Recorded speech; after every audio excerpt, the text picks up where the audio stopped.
Good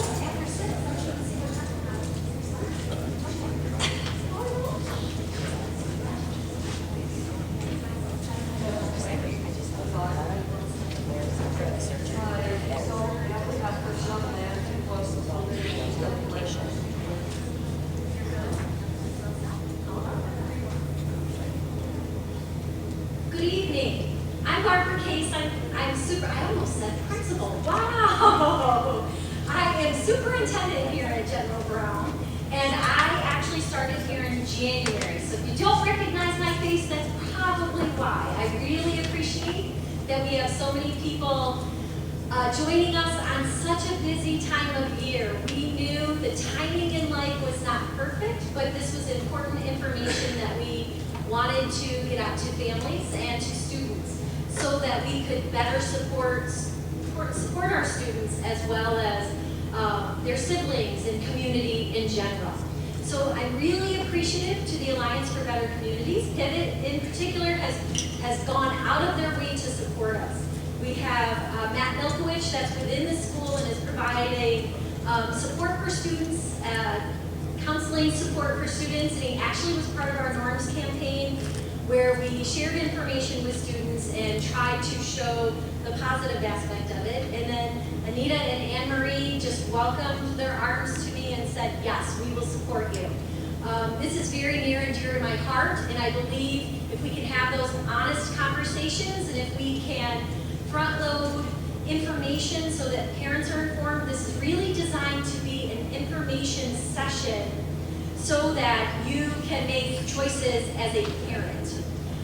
We will be sharing our data.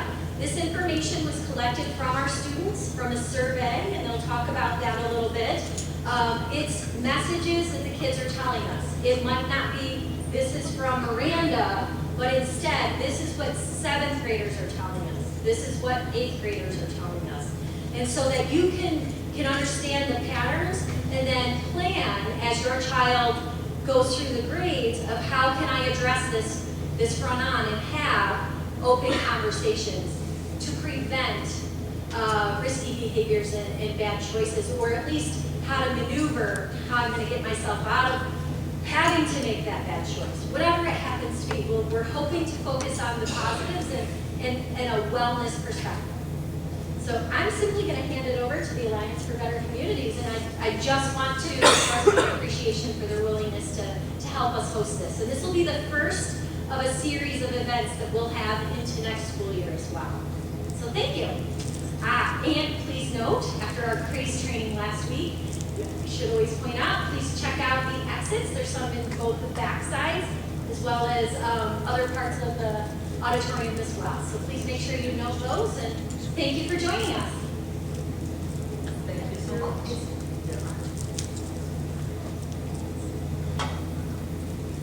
Good evening, and it is an absolutely glorious evening, and yet we're here to talk about addictions, what it is not, and how to prevent addictions. My name is Anita Seefried-Brown. I am the project director for the Alliance for Better Communities. And I'm Marie Crescent. I am the Partnership for Success Coordinator for the Alliance for Better Communities. And if you have a question while we are presenting, by all means, feel free to ask your question. Okay, we're on. All right.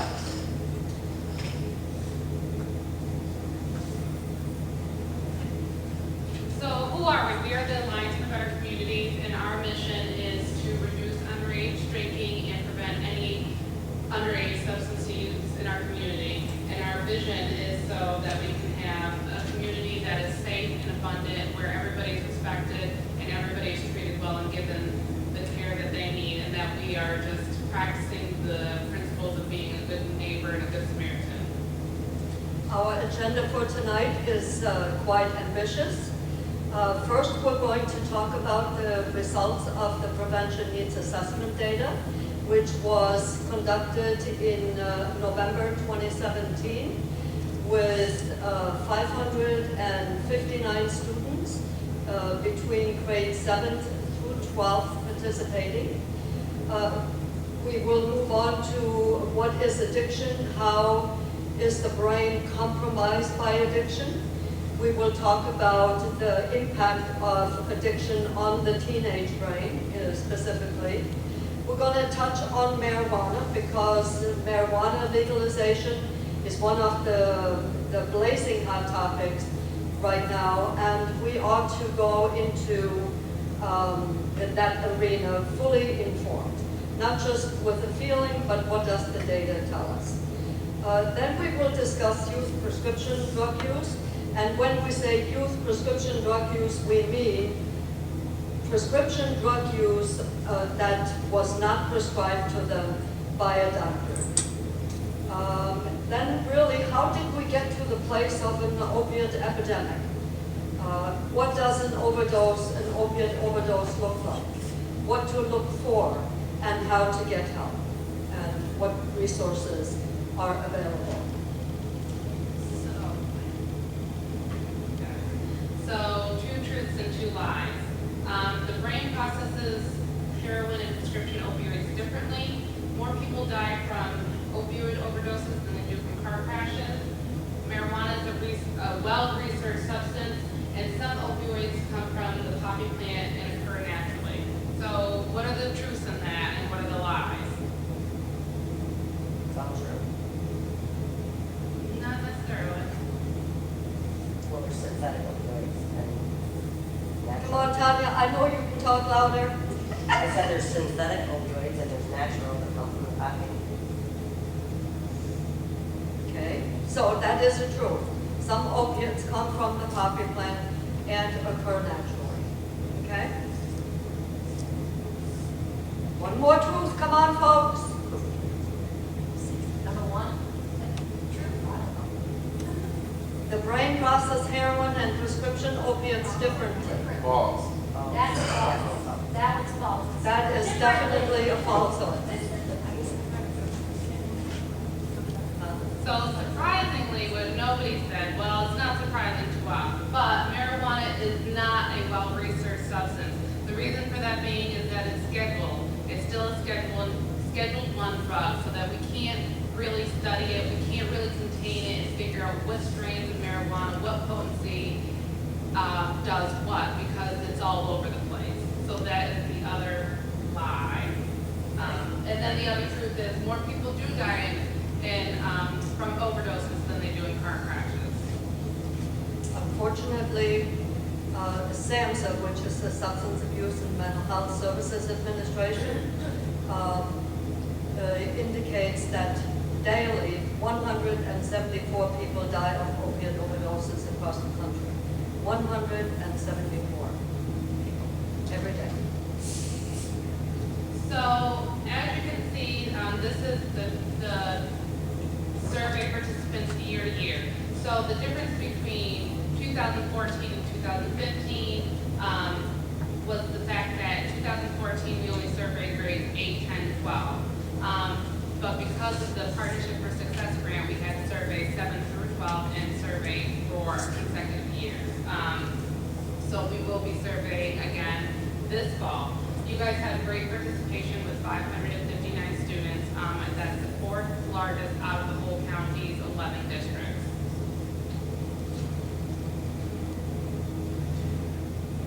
Whenever we present data from the Prevention Needs Assessment Survey, people will automatically and almost reflexively ask, well, but the kids probably like. If they like the data, it's all good. But if they don't like the data, well, then the kids probably lied, or they overestimated or underestimated.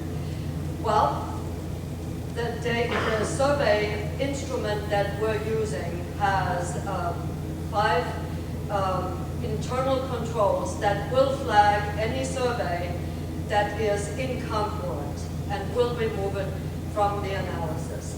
So the first one being students who indicate that we're not honest at all. Okay, survey is flipped out. Students certainly can lie on the survey. We're not saying that they can't lie on the survey, but they will have to do it consistently across almost 200 questions. So for the purpose of this survey, none of the results were flagged, none of them were kicked out. So all 559 responses were responses without raising any concerns. So the first slide that we'll get into is past 30-day drug use or alcohol use.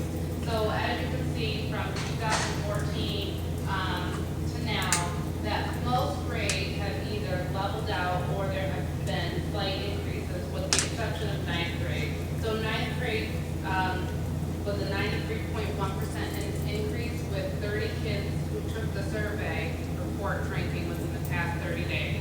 So as opposed to 12 10th graders. So we really want to watch out. We see a lot of cohort data when we look at these surveys, and though the survey itself doesn't ask questions about this and doesn't kind of drill down that information for us, when we take a look back, we can see, what kids are doing what.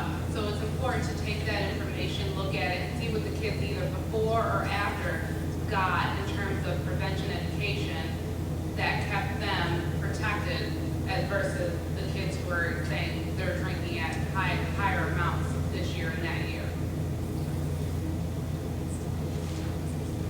Past 30-day cigarette use, and we want to clarify, past 30-day measure is a measure for regular consumption. Lifetime use is had one puff on a cigarette or one sip on an alcoholic beverage and so forth. But past 30-day use constitutes regular use. As you can see, the biggest spike really is with the 12th graders, which is a 73.8% increase, or 14 more youth who are using cigarettes in the past 30 days. And that's a tricky problem because 12th graders are sometimes 18, so for them it's legal. But bringing that into situations where we have younger and younger youth, that's not something that we want to see happening. So the next slide is e-cigarettes. So we're in a lot of schools we are seeing decreases in smoking, and everybody thinks, yay, nobody's smoking cigarettes anymore. But unfortunately, they're picking up vaping because the perception is that it's a safer alternative to tobacco and nicotine, which it's not. So we only recently, our survey, Bach Harrison survey, only started surveying e-cigarettes this year. That's why we only have data for 2017. So it will be interesting to see the data that comes out of the survey this fall. But as you can see, our biggest concern is, again, those 12th graders where some of this is legal for them, for some of them, using. And e-cigarettes, all includes all the vaping, the various nicotine delivery devices for vaping. And additionally, with vaping, a number of substances could potentially be in the device. It doesn't necessarily have to be nicotine. It can also be any marijuana-related substance, including hashish oil, which of course is about 90% of THC. And because of its purity, there is no smell to the smoke. So basically, we can walk past people who are vaping in the parking lot, going toward our cars, and without ever knowing that the individual is vaping THC, hashish oil. There's been a 900% increase in vaping for our students from the year 2011 to 2015. So it'll be interesting. That data came out in 2016. It'll be interesting to see as we progress the percentages. Is that nationally? Yes, nationally. Sorry.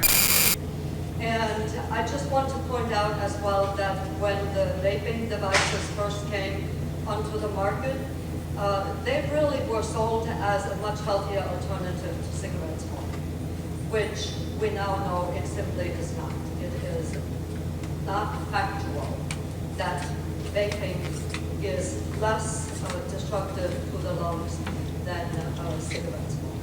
Some vapor, which are clearly marketing to kids with flavors like bubblegum, include substances like formaldehyde, lithium, and stuff that you put in fireworks, and stuff that's like is flammable. So it's really, if you can't pronounce it, don't ingest Put it. it in your body. So past 30-day marijuana use, that, again, we see the biggest rise in the 12th graders and in the 9th graders. Marijuana is something to be on the lookout for. Canada is going to legalize July 1st. We have a lot of river communities. We have easy access to Canada. And the perception is that it's, for these kids, that it's a health boost, but it's not. We don't know all the negative health impacts of marijuana use. So before we jump on the legalization bandwagon, we really need to figure out what it is that is going to be the outcome, the negative outcome from legalization. We can't just look at it as a moneymaker because it's going to damage our kids.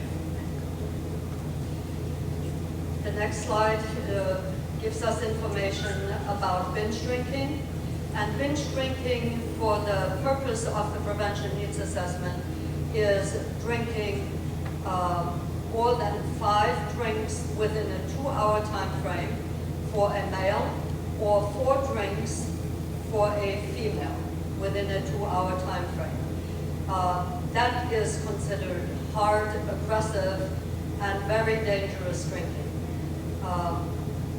And we see the biggest increase really in 11th grade.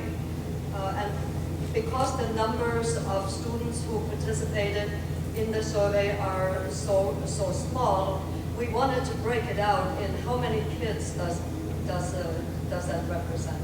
So a 23.7% increase in 11th grade, that's 19 additional youth who are engaging in binge drinking behavior. And for 12th grade, it's a 20% increase, or an additional 19 students participating in binge drinking behaviors. So here's a perception of risk and harm, and this question asks, do you strongly disapprove of these activities? So when you look across the board, things remain pretty steady with the exception of marijuana, where it just kind of bottoms out into a tremendous ladder down from 7th to 12th grade.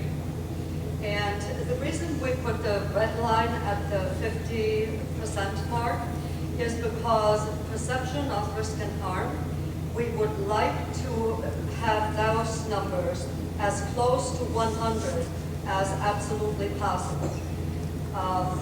So for alcohol consumption, 1 or 2 drinks daily or 5 drinks daily, kids perceive the risk already quite at a lower level, at only 70% perceive that that might be a risky behavior. That number increases to 80%, or is that 90% for smoking 1 pack of cigarettes a day. And then we see it plummet from 67.7% to 25. We see it plummet from 78.7% to 25.4%, which is a decline of 67.7% for the perception of risk and harm. Why is that so important? Simply because if we are confronted with the choice of engaging in a behavior that we don't necessarily perceive as risky or dangerous, well then we're much more likely to participate in that behavior. So it makes perfect sense. Where it stays consistently high is the perception of risk and harm for using prescription drugs. And again, just to refresh our memories, using prescription drugs that were not prescribed to the student. So what is addiction? Addiction is a disease of the brain. It involves many different components. It involves genetics. It involves your environment. It doesn't happen overnight. It happens over time. 90% of addiction, of people that are in active addiction, started in their adolescent years. When we think about addiction, many people working in our field, we come across many people who truly believe that addiction is a choice. Okay? That people have a choice to use a substance or not use a substance. And they're absolutely right. At the onset, you know, nobody broke anybody's arm to drink that beer or that six-pack. Nobody broke anybody's leg to smoke that joint or to use prescription drugs that were stolen out of the parental medicine cabinet or the kitchen counter or from a friend's home, or people who are using substances intravenously. And, you know, by the time we get to the place where individuals are unable to leave a behavior by the door, even in the face of severe consequences, either academic failure or flunking out of school or flunking out of college, well, which of course is academic failure, or having issues in the workplace. Family members are constantly talking about their concerns and getting mad, getting frustrated, getting disgusted because it becomes such an all-consuming endeavor. Losing their children, you know, parents, grandparents have to raise their children once they're taken out of the home because of substance use, or domestic violence that is related to substance use. You have to ask yourself, who in their right mind would want to lose out on a college education, on a good job, on losing their kids, on getting turned into CPS? Who would do that? When you think about what diseases are, what other chronic and relapsing diseases come to mind? Just shout it out. Come on, somebody. Cancer. It, and another one, and then we come back to the cancer. Diabetes. What else? Okay, I give you one. Heart disease. What do those diseases have in common? They're all medically, I don't have spatial hearing, I'm sorry. They're medically diagnosed because they have signs and symptoms that are not indicators of another disease. It is a disease in and of itself. With heart disease, with cancer, diabetes, asthma, and addiction, what they all have in common is a genetic predisposition. Look around in your family tree. Are there individuals who had trouble with alcohol or with other drugs, where family issues were caused, or any of the other issues that one might expect? So if you see that in your family tree, you may want to use caution when consuming either alcohol or smoking or whatever. It is also an environmental basis, right? People who with heart disease, people who are overweight, people with diabetes, who overeat, who are not taking their medications as they should, who are not eating the right foods as they should, their disease will progress and may very well be fatal. Or cut the individual's life short by a significant number of years. So, and addiction is no exception in this case because it too has a genetic predisposition and it has an environmental factor. So we will talk about this a little later, but we just wanted to get together on the same page around this issue. So again, what are the factors, risk factors for substance use? Genetic disposition, environmental stressors, childhood traumas, mental illness, early onset drug use, and that's why we're here, because we know that all these factors, especially the early onset drug use, where it can stop you even recreationally, it stops your brain from maturing, and then you end up wrapped up 2 months, 2 years later in addiction, and you can't get out of it. Okay, and now we're doing a slight pivot toward the teenage brain and addiction.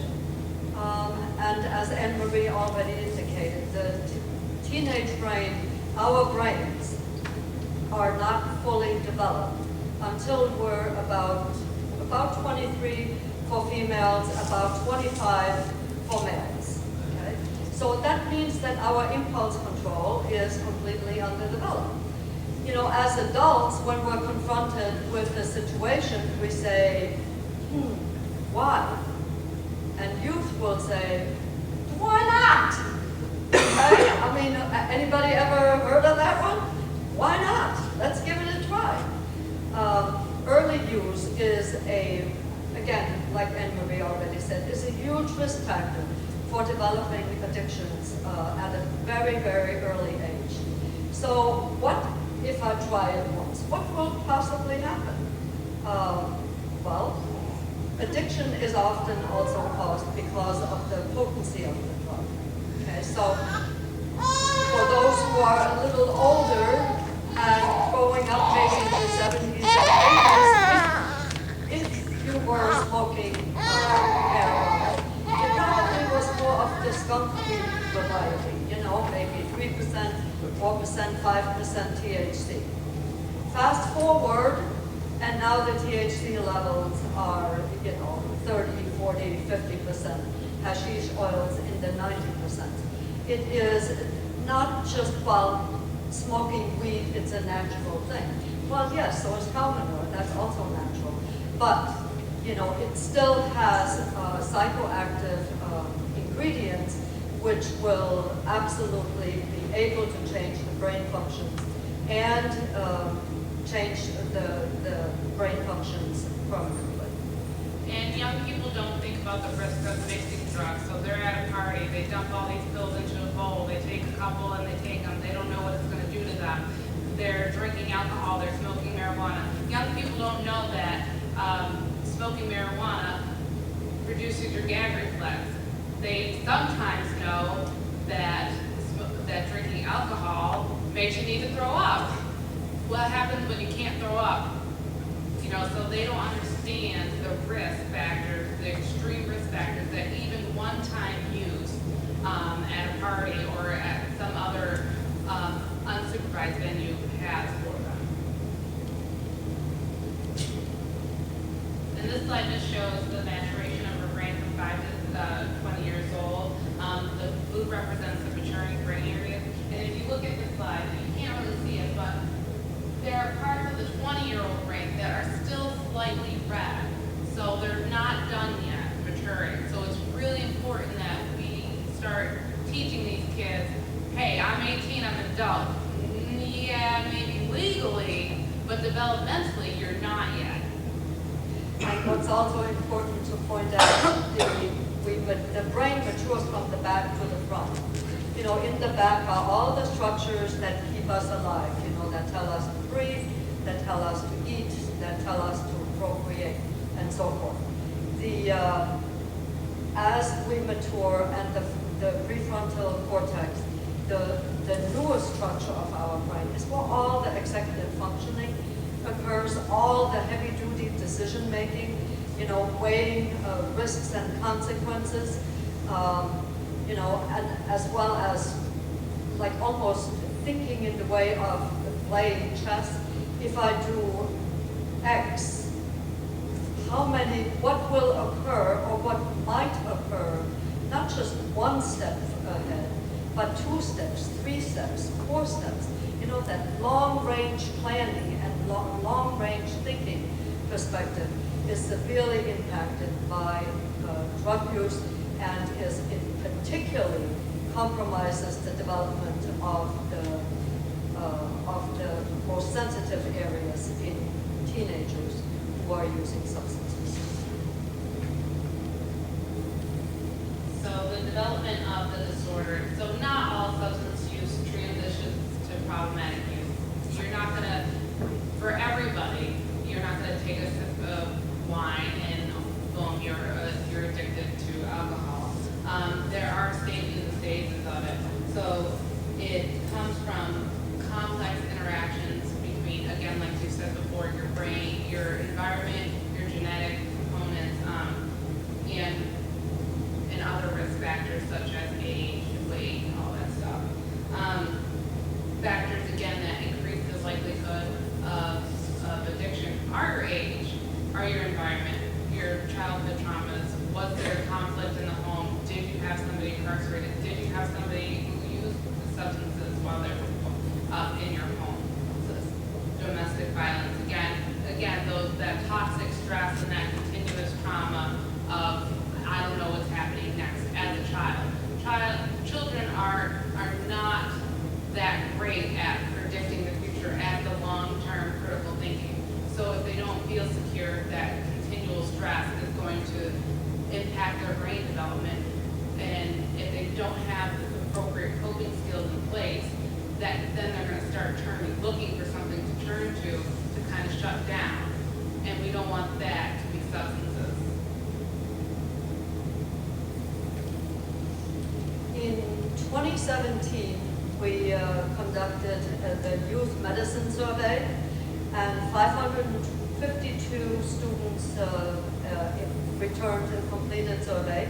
The highlighted areas show that the great majority of completed surveys was by 7th and 8th graders. So as we go through the next maybe 2 slides, you know, keep in mind that the majority of responses came from 12 and 13-year-olds. I have a question. Which ought to give us pause. Yes, sir. So you said 552, but yet earlier was 559 students. Oh, this is a separate survey, sir. Okay. The prevention needs assessment survey is a scientific survey, a research-based scientific survey, and the youth medicine survey is anecdotal survey. Were they all the same level questions? No. There were only about 30 questions, but we just picked a few slides to round the picture of what youth are saying and what activities they engage in. So when you look at the slide, where did you get prescription drugs, not prescription from? You'll notice that most of the kids got it at home, from a friend's home, or from another relative's house. So the point here is, it doesn't matter whether it's opiate-based or not. We really need to focus on securing our prescription medication. And again, with that comes safely disposing our prescription medication. We don't want to have medications sitting in unlocked cabinets that expired 3 years ago. So lock them up if you need them, safely dispose of them if you don't. We have the Jefferson County Metro Station that you can bring your old prescriptions to Monday through Friday, 8:30 to 4:30, and they'll take it back for you. They do not allow syringes though. No syringes. We do No have shots. a syringe exchange though.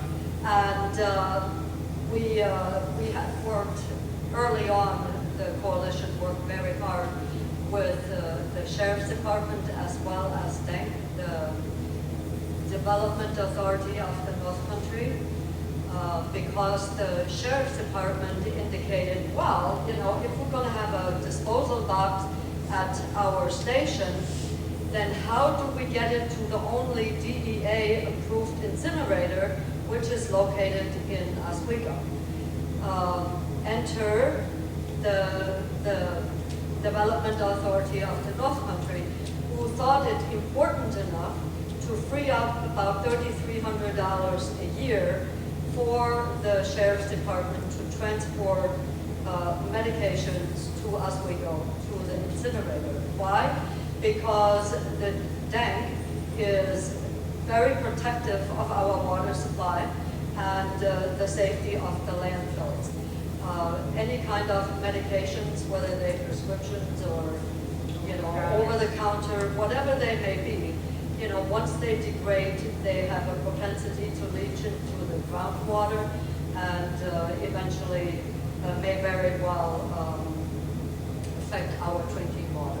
So they really came on board hard to make this possible for us.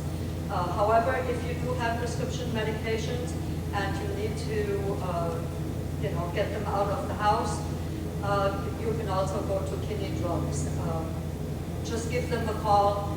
They do have at least once a month where they accept medications, expired or no longer used medications, no longer needed medications.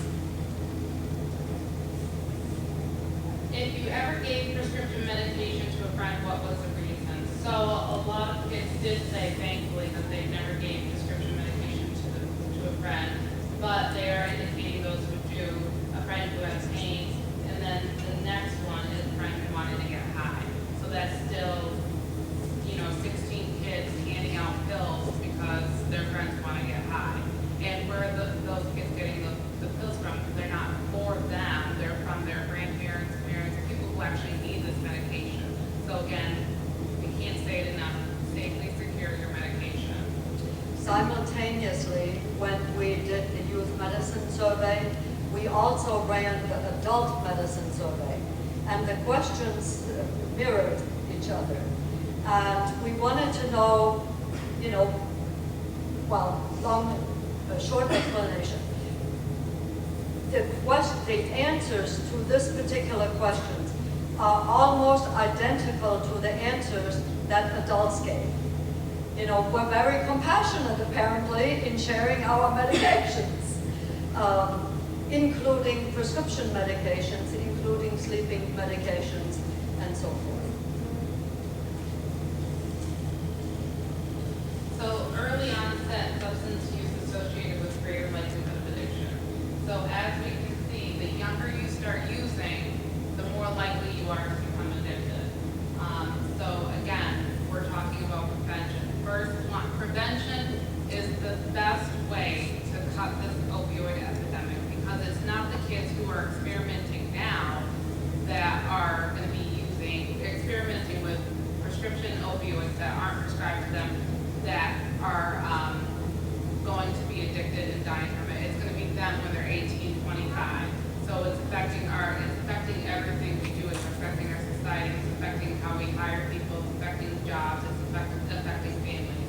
So it's just that first line prevention is where we are now in schools, middle school, high school, even younger than that, to prevent them from, so when they get to this age, increasing those protective factors so that when they get to 13 and a friend says, hey, you want to try this? They can say, hey, no thanks. And with this slide in front of us, it really bears reminding ourselves that alcohol prevention is also opiate prevention.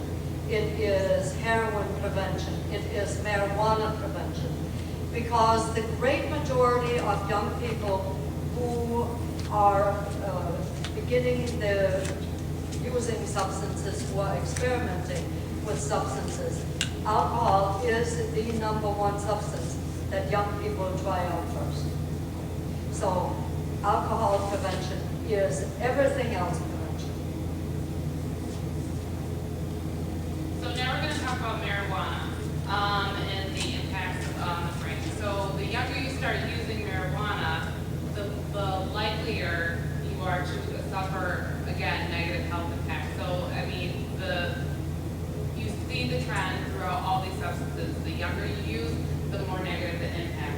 So, people who start using marijuana young, they're likely, if they have a genetic propensity to have a mental health concern, they're more likely to express that mental health concern and those symptoms with regular use.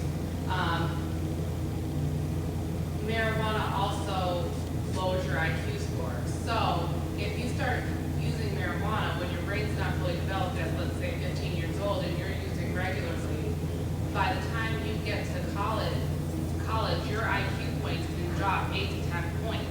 Now, you don't get those back. People who have smoked marijuana back in the 70s or even today experience amotivational syndrome. Well, once you stop smoking, those symptoms alleviate. But once you lose those IQ points, they're gone. So what does that do? That creates, that makes it so you're less likely to graduate high school, you're less likely to graduate college, you're less likely to get that job that you thought you were going to get when you had those dreams of becoming whatever, scientist, astronaut, nuclear physicist, when you were 5 and 10. Now you're looking at a lower income, lower level job. And this is a quote from many parents, and this is information coming directly out of Colorado, which has had several years of experience with both medical marijuana and recreational marijuana legalization. We never knew. We thought marijuana wasn't even addictive and that it was less harmful than alcohol. Why did nobody tell us? Well, we're here to tell. What we also experience when we go on the rounds, whether that be with media or speaking with parents, it's almost, that horse has left the barn. Yeah, that horse has left the barn because there are a number of very high-powered interests at work with the emphasis on, the money, the tax revenues that legalizing marijuana may bring into the state. However, as preventionists, we still have the obligation to come in front of people, such as yourselves, to talk in strong terms, not about our personal feelings, because but what the science has to say about the substance. And what the science says at this point about the substance is that they're probably cannabinoids that can be isolated, extracted, and can be made into very helpful medications. At this point, there is only one medication on the market, Marinol. It is a synthetic drug. It does not have any THC, so the user is not getting a high from. And that's the only one that is FDA approved at this point. However, many people feel that medical marijuana is the way to go for in lieu of opiate-based medications. And we're here to tell just simply what the science indicates. So again, we've already talked about how marijuana can lower your IQ score, and it's just important to know that people have this misconception that marijuana isn't addictive and that it is better than alcohol. And we're saying that what the science is telling us is that it is addictive. And what we as preventionists say, we've seen this playbook before where some lobby gets together and they say, well, this is better than this. And, the opioid businesses or lobbies and Big Pharma is holding us back. And we have something that can help you and help your friends and help your family. And it's not going to ruin your family and ruin your lives. But what we're here to say is that not so fast. We've seen this playbook before, and we need to be extremely cautious before we have yet another substance on board that we're talking about 5, 10 years from now, saying that, well, we didn't know, because we do know. And we do know, as I said, Canada is legalizing, it is likely that we will legalize for recreational use, that you pay attention, you talk to your kids, and you let them know, and you educate yourselves, because with youth perception, parental perception, community and society perception, by and large, thinks that it's a safe alternative.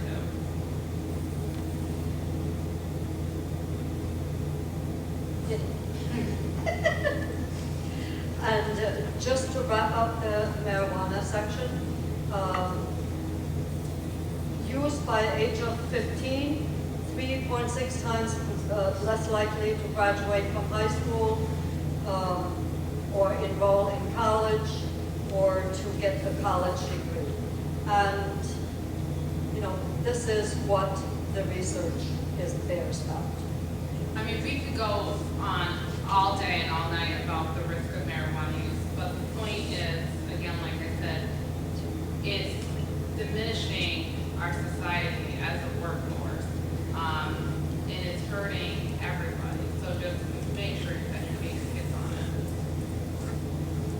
So, and I encourage you to definitely look at the Colorado impact studies, because they are great indicators. They're seeing their ecosystems get messed up. They're seeing their schools, their education systems affected by this. So marijuana-related ER visits in Colorado. So marijuana isn't just something you smoke. You can eat it. You can suck on it like a candy, cookies. You can't tell the difference between a pot brownie and a regular brownie. So in Colorado, they're seeing a lot of kids under the age of 5, and this says under the age of 9, going to the ER for marijuana overdoses. And again, you're also seeing adolescents go to the ER for overdoses.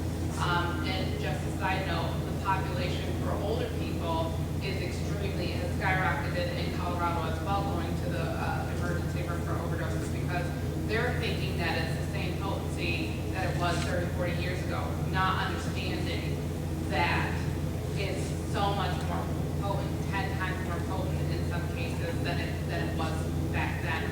So if we and our those wizened adults aren't getting the message and don't have this information, we certainly don't have this information either, and we need to arm ourselves with it. And it's also important to point out that with the high potency hashish oils, which are used with butane heaters, many of the ER admissions are due to severe burns. The production of involves forcing a raw marijuana and butane into kind of a reaction chamber, which creates a combustible liquid that can easily explode and when it is introduced to an ignition source. So once it explodes probably on more by the hands, the chest, lower face, neck and chest and lower face area. Very difficult burns to treat. So now we're going to move on to opioids, and again, reinforcing that mission: secure, monitor, dispose. So we've had a survey done with youth that shows the majority of youth using prescription medications not prescribed to them. Again, found where? Home.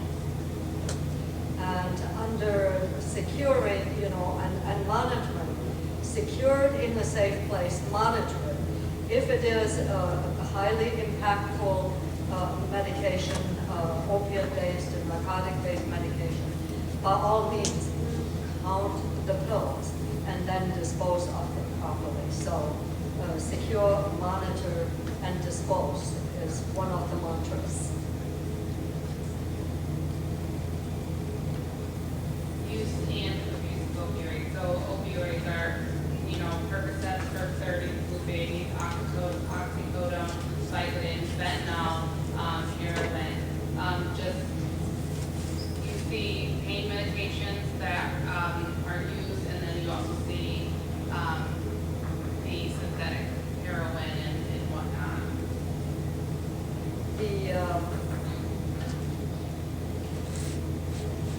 have seen, well, actually, I'm not going to elaborate at this time because we're going to get to it. Sorry. So, you have three responses. Either it relieves your pain and you feel better and you can go to work, say you had a tremendous back injury or a leg injury and you just couldn't get out of bed anymore. So you take it responsibly for a very short period of time, it alleviates the pain, you go on, you're fine. Or it can make you feel sick. We have people that can't take opioids because it just simply makes them feel so sick to their stomach that the sight of it makes them nauseous. Or it gives you or high or some combination of the three. And so when you have people that are experiencing that high, that's really when things start to get especially dangerous. So how did we get here? Anybody remember the first time you went to the doctor's office and the doctor asked you, well, what is your pain level? From 1 to 10 or 0 to 10. You know, that really was introduced as the fifth vital sign, which physicians are still required to ask and notate into your chart. I had trigeminal neuralgia, which is very painful, and luckily it was only for a short period of time. Any moms in here? We had severe pain, okay? Anybody who's passed a kidney stone, that is no fun at all. However, the way I perceive my pain may be entirely different from the way she perceives her pain, or the way anybody in here perceives the same pain. You know, I may be a 5, she may be a 2, and the next person may be a 9. My husband would be a 10. Okay. The man has an ingrown toenail, it's a 10.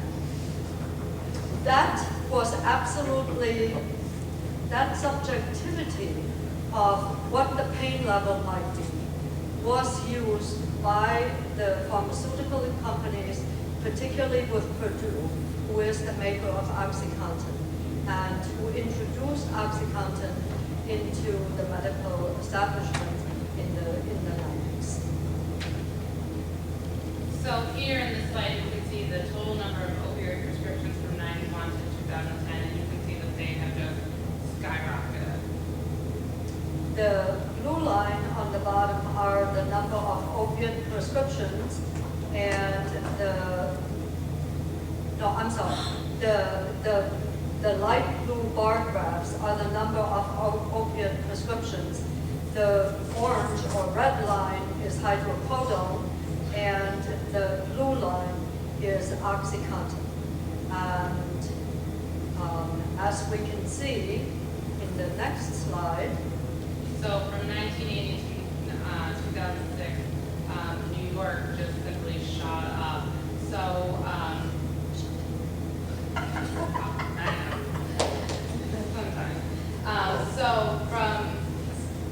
they made $45 billion in 1996 to $1.5 billion in 2002 and $3 billion in 2009. So the money coming in from these medications, you know, is a driving factor for these pharmaceutical companies. Nearly half of those prescribing OxyContin were primary care doctors rather than cancer specialists. And in 2010, Oxy generated $3.1 billion in the company, for the company.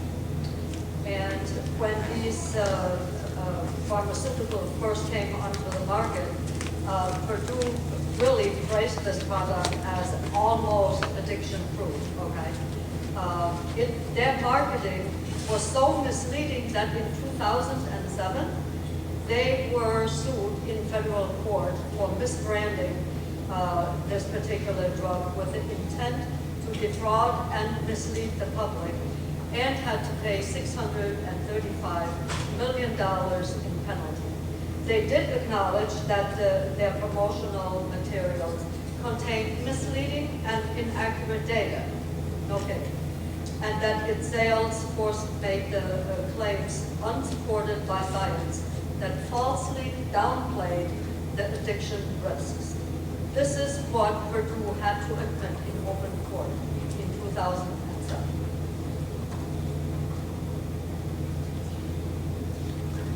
So this is hydrocodone that skyrocketed from 1980 to 2006. In 2 decades ago, opiate sales were just about a fraction of today's figures and really were reserved for the worst of the cancer treatments. They really became a very, very helpful tool in the palliative care arena. So hospice, fentanyl patches, morphine drips, those are end-of-life measures to keep the dying individual in a comfortable state and not scream out in pain. They were never supposed to be really for the consumption of everyday people because they had a stubbed toe or had a tooth extracted or giving 120 oxycodone because they had a minor surgery. Even with a major surgery, now with the increasing education about the addictiveness and the deadliness of these substances, most dentists now will not prescribe any opiates at all. Surgeons will prescribe 3 days worth, and that's it. That's it. Now, that also has led to unintended consequences in that opiates became less available, prescription opiates became less available to individuals, while at the same time, heroin flooded the market in Jefferson County and New York State for $10 a bag. An 80 milligram oxycodone is $80, $10 per milligram. So $10 for a baggie, much more affordable, and unfortunately, it absolutely drove the epidemic, it drove the overdoses, and it absolutely drove the overdose deaths in Jefferson County, in New York State, and across the nation.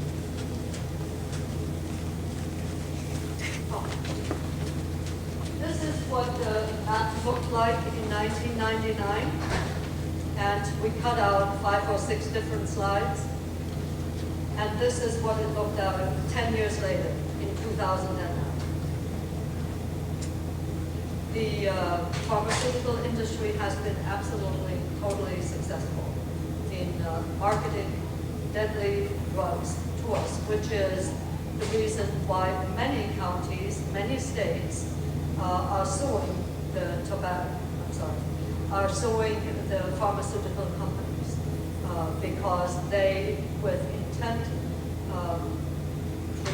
helped create this epidemic by marketing very heavily, face-to-face, to physicians, and physicians not fully understanding the addictive nature of these substances.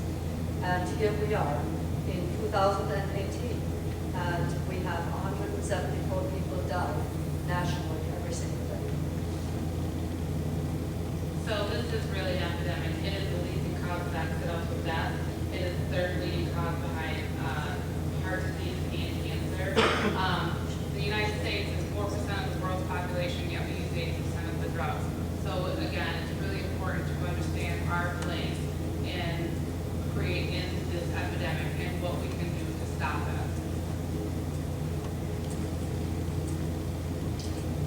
And the risk of addiction is much less than 1%. This year, in 1980, was the only sentence that the pharmaceutical companies hung their hat on in marketing with laser accuracy that their substances, hydrocodone and oxycodone, to physicians who then dispensed them like candy to the rest of us. One sentence, that's it. So again, industry-funded educational messages. Physicians are needlessly allowing their patients to suffer from opioid phobia. Opioid addiction is rare in pain patients. We know that's not true. Opioids can easily be discontinued. Also not true. Opioids are safe and effective for chronic pain. There are much better alternatives for chronic pain management than having a lifelong companionship with this sort of medication. Risk of overdosing, we already touched on it. Certainly mixing any drugs. What is particularly dangerous for young people, doing the skittling parties and not having a clue and washing it all down with alcohol. The emergency room, the emergency departments have a heck of a time trying to save the lives of these kids because they have absolutely no idea what is in their systems. And what is in their system may be entirely counterindicated. There may be pain medications, there may be diabetes medications, there may be psychoactive medications for depression, anxiety, schizophrenia, or whatever. It is very difficult to assist a young person who has all these different types of drugs and from different drug categories on board. We also look at tolerance. If you use and then if you stop using and then pick up again where you left off, you're more likely to overdose. Quality control. Our heroin is being cut with fentanyl. We don't know what's in it. We're seeing fentanyl analogs, heroin and cocaine mixed. We're seeing all sorts of different substances that we can't control for quality. And Amanda just recently wrote a wonderful article in the Watertown Times, and one of the things that we need the IV drug using community to know is, if you are using, especially when there is fentanyl in the area, and we know that it is, never use alone. Okay, we're not promoting people. We're not promoting that people use their drugs intravenously. In the spirit of harm reduction, if they are going to use intravenously, we want them to be safe. We want somebody to be there with them, so who is not high, so that person will have enough wherewithal to administer Narcan, which is an opioid reversal substance, and who will call 911 to get the EMTs and bring the individuals to the emergency room. Now, what we do have to emphasize, with fentanyl in the area, it takes sometimes 3, 4, or more applications of Narcan, and it still may not be successful.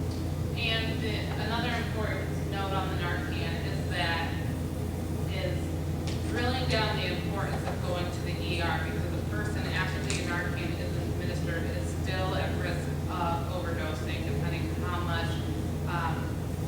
how much opioid or heroin is in their system. So signs of opioid issues are tiny pupils, drooped or smooth eyelids, sedated nodding movements, black muscle tone, cool creamy skin. I mean, when somebody is in active addiction, you can just kind of talk to them and look at them and you can see it. Signs of opiate withdrawals, the body exhibits a number of signs. Additionally, the eyes may be watery and running psychologically, certainly insomnia, cravings, depressions, restlessness, and so forth. So when we observe these kind of physical signs or psychological signs, it is time to have a conversation, or it's way past due time to have a conversation with the individual in helping connect the individual with a treatment provider or with the Anchor Recovery Center. It is also time for the family to get out of the rat race, because living with an addicted person, a person who is in active addiction, is absolutely and utterly exhausting. It is a day-to-day struggle, and it is exhausting. So these family members, they need an outlet where they are together with other family members, where they can discuss what is happening in the household, how their loved one is doing, what has worked for them personally. Never giving advice what the other person should do, but what has worked for them personally, and which may be helpful to the person sitting next. So when we talk about addiction and we talk about the stigma of addiction and we look at these symptoms of withdrawal, we say, well, you can just stop if you want to, just stop. Well, who wants to go through all this? This is incredibly painful for the person going through withdrawal and detoxing. What is an opiate overdose? And we already talked about fentanyl being in Jefferson County. Fentanyl, while normally an overdose takes anywhere between 1 to 3 hours, or sometimes it takes 1 to 3 hours, with fentanyl, it really can be the needle in the arm event, that the person is dead before they can move on. What does an opiate overdose tragedy look like? This is one, and this is my son, and he will be dead 6 years on Friday, which leads us to our, just forward to the left, the second to last one. I have no idea what time it is. So naloxone Narcan is an opioid reversal, so it blocks the receptors so the brain can't take on the fentanyl, heroin, whatever it is whatever opioid it is that the person has consumed. So becoming educated, trained in Narcan is very simple. The Anchor Recovery Center offers it 2 times a month. Other agencies, including the Alliance for Better Communities, the Kiwanis organization, offer Narcan training. New York has a program where you can get a Narcan kit from the pharmacy. Sometimes it takes a couple days to get it in. And they will, it's a copay, so you don't have to pay the end cap, the copay, so you don't have to pay full price for it. But it's important to have these kits on hand because you don't know when you're going to run into that person. We think of the junkie when we think of heroin addict, but really we have people who work very successful careers. We've heard stories about nurses going into syringe exchange, surgeons going into syringe exchange, lawyers, doctors, just people from all walks of life, people who work at the county level or state level, going in and exchanging their needles so that they can keep up with their habit in a way that's geared toward harm reduction. So we truly never know who we're going to run into that may be overdosing. And we have to remember that this is somebody's family member, that this is a valuable person, whether it is, in somebody's mind, the stereotypical junkie, or that lawyer, county office worker, or doctor.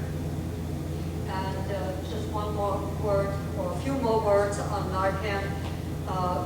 If we find ourselves in the presence of a person who is overdosing, never leave the individual alone because they could stop breathing and die.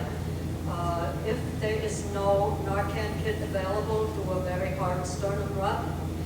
It is a very painful situation, and hopefully it will rouse the person back into consciousness. Some people put an overdose victim into the bathtub. Don't do it. Never leave them alone.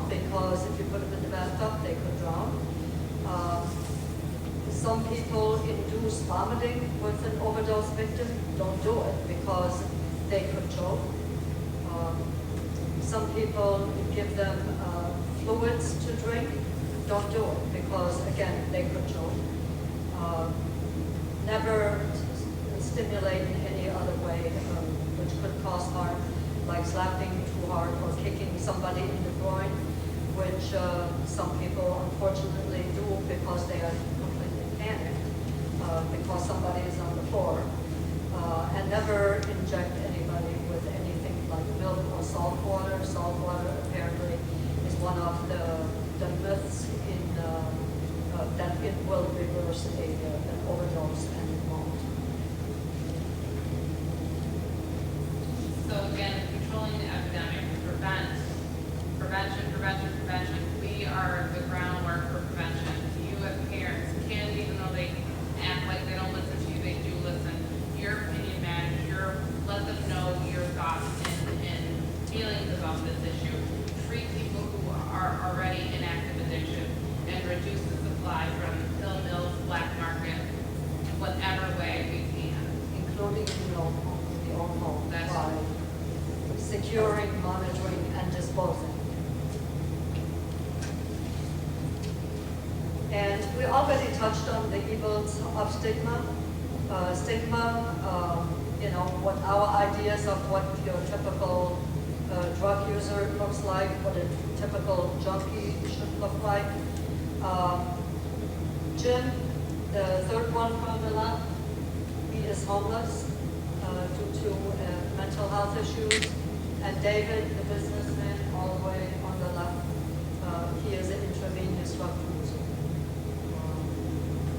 Please leave preconceived notions at the door. Be kind to your neighbors. Look at your neighbor. You have no idea what they may be going through.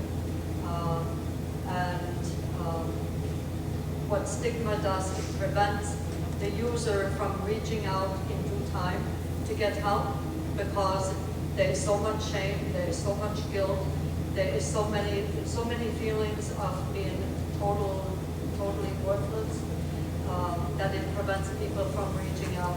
And it also prevents family members from reaching out in getting help for their loved one or getting help for themselves. So this is an epidemic that does not discriminate. This is an epidemic that kills particularly young people between the age of 25 and 34. And they didn't start using at 25. They started using when they were kids.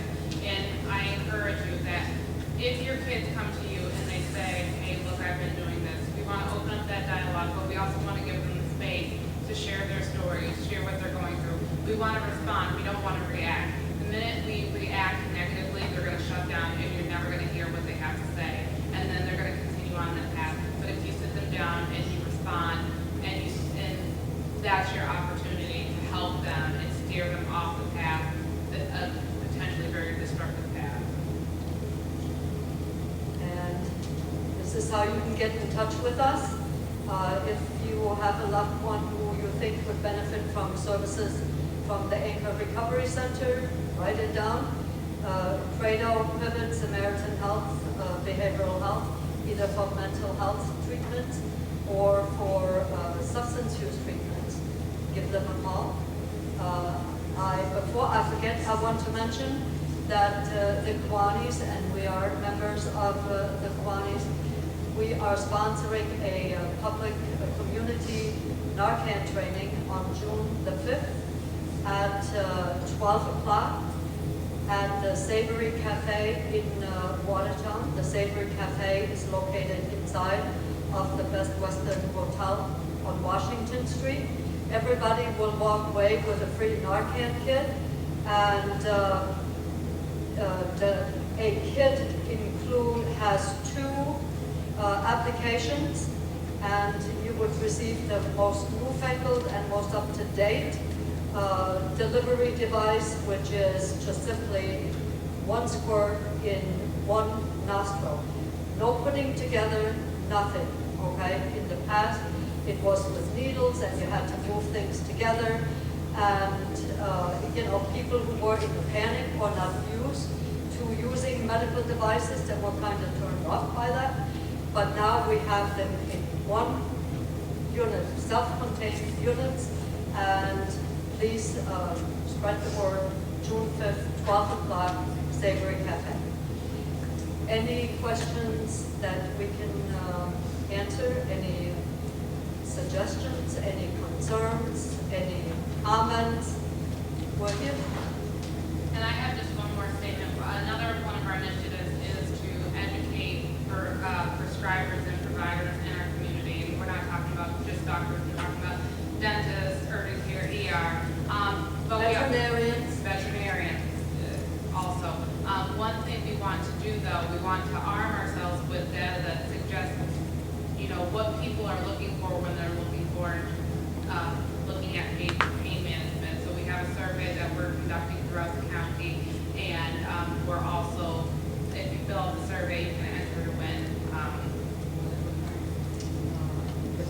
$50. So at least that's gas. And it takes only like 2 minutes. Well, not okay? Any questions we can answer?